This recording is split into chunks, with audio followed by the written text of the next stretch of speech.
લક્ષ્ય ન્યૂઝ, એક નજર, એક લક્ષ્ય. ડભોઈ દર્ભાવતી જૈન તીર્થ ખાતે જૈન ધર્મના 24મા તીર્થકર મહાવીર સ્વામીના જન્મ કલ્યાણક નિમિત્તે સમાજમાં અહિંસાના સંદેશ સાથે જૈન યુવકો મોટી સંખ્યામાં નગરમાં બાઇક રેલી લઈ નીકળ્યા. મહાવીર સ્વામી જન્મ કલ્યાણની ઉજવણી નિમિત્તે ડભોઈ જૈન વાગા વિસ્તારમાં વિવિધ ધાર્મિક અને સેવાકીય કાર્યક્રમનું આયોજન થયું. દર્ભાવતી નગરી જૈન તીર્થ તરીકે વિશ્વવિખ્યાત છે.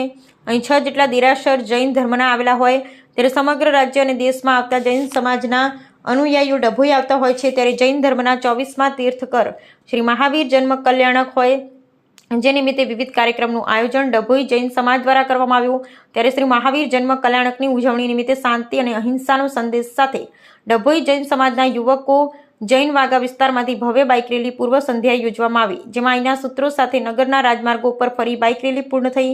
સાથે બીજા દિવસે વહેલી સવારે ડભોઈ નગરમાં વિવિધ કાર્યક્રમો સાથે ભવ્ય શોભાયાત્રા શ્રી મહાવીર પ્રભુની નીકળી, જેમાં મોટી સંખ્યામાં જૈન સમાજના તમામ લોકો જોડાયા હતા. જય જિનેન્દ્ર. જૈન ધર્મના 24મા તીર્થંકર શ્રી મહાવીર પ્રભુના જન્મ કલ્યાણક નિમિત્તે આજે એટલે કે 9 એપ્રિલના રોજ રાત્રે પૂરા જૈન સમાજ તરફથી જૈન સમાજના લોકો વતી અહિંસા રેલી એટલે કે મહાવીર ભગવાનના જે ગુણો હતા એનો પ્રચાર કરવા માટે બાઇક રેલીનું આયોજન કરવામાં આવેલું છે, જે ખૂબ જ ઉત્સાહપૂર્વક જૈન સમાજના લોકોએ ફાળો લીધેલો છે. આજે આ બાઇક રેલી પ્રચાર પ્રસાર પત્યા પછી 10 એપ્રિલે એટલે કે કાલે ફ્રી મેડિકલ હેલ્થ ચેકઅપનું કેમ્પ ડભોઈ નગરના તમામ લોકો માટે રાખવામાં આવેલો છે. તો તમામ ડભોઈના લોકોએ પધારવું અને એનો લાભ લેવા હાર્દિક નિમંત્રણ છે.